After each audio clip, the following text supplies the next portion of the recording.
څنګه لاړې آدم علی السلام په جنت کې دی خو د جنت نه راوستل شوی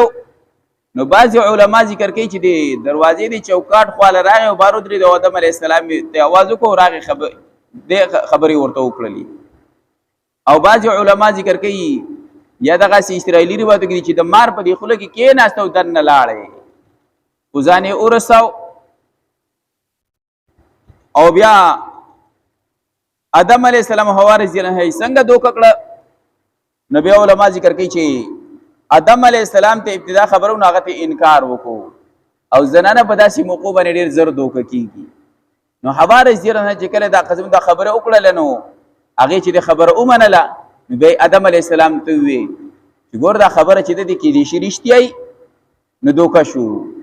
او یاد ده چې بعض علماء ذکر د الله جل جلاله په ذات ورته قسم وخړو چې د الله جل شانو په ذات می دی قسم چې ګور زستاسو خیر خوای ما زستاسو خیر خوای لټو ما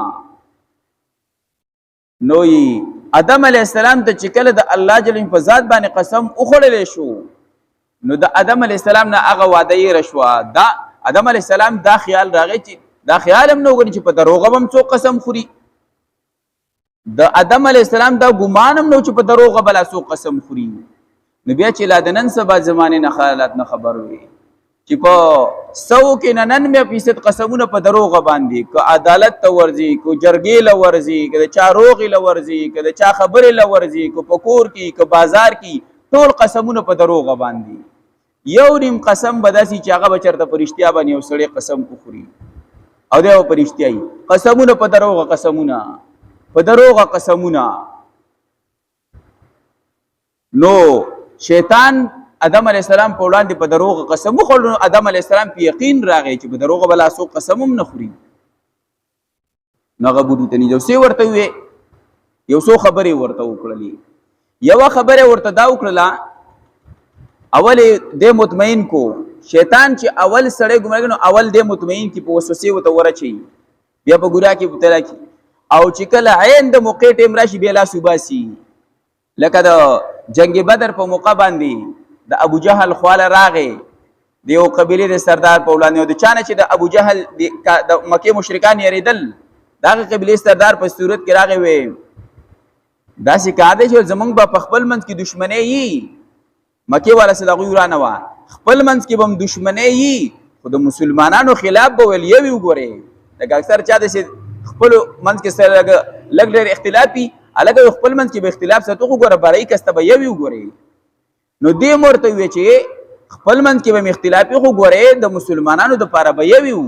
زدر سریم او زما لخر را روان دی رستو زستا او نن ول تاسو باندې څوک غالب نشی راتلی خو چې کله میدان ته اوتر او پرختی ولیدلی دی بس به تخته اختیار کړلا به او تختیدو ولوس پکې نه ما نو شیطان سره ورګټ کې به ورستو یې پکې نه موسو نو آدم علیہ السلام اول مطمئن کو قسم ورته وخړو مطمئن کو او به ورته وی پته در تشتا الله تعالی تاسو د دې یو د دومره جنت دی او خوراکونه دی اوس کا کو نه د ټولو چې خورا اوس کا د دې یو بوټی نه ولې منع کړی د دې یو بوټی وجه څه د چې تاسو یې منع کړی د دومره جنت دی خوراکونه دی او نعمتونه دی د ټولو خورا اوس کا وګرځا او دې یو بوټی ته مونږ دې کېږي وې دې نه ولې منع کړی دې کې ول کمال دی دا ویل د همیشه اوسېدو بوټي دلته به جنت کې همیشه د پاره اوسېږي چې دې دا بوټي د اوسکو نو بیا د جنت الله نو بس همیشه د پاره بدی کې اوسېږي او کوچره د دینه د ته نږدې شوی نو کو د الله کله درته خو شو د جنت نه بدی او باسي بیا یو خبره ورته دا کړه آدم علیه السلام زما ټول عمر د جنت خو اخلي دوی مې ورته وی چې بادشاہ بشي بادشاہي بدی